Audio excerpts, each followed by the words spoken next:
كفكف دموعك وانسحب يا عنترة، فعيون عبلة أصبحت مستعمرة. لا ترجو بسمة ثغرها يوما فقد سقطت من العقد الثمين الجوهرة.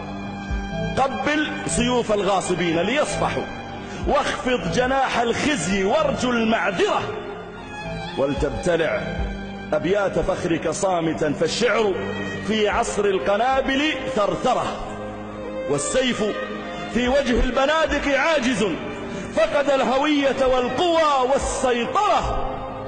فاجمع مفاخرك القديمة كلها، فاجمع مفاخرك القديمة كلها، واجعل لها من قاع صدرك مقبرة.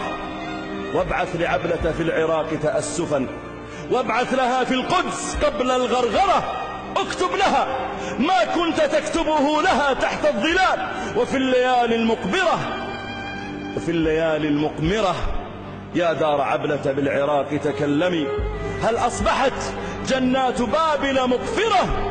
هل نهر عبلة تستباح مياهه، وكلاب أمريكا تدنس كوثرة؟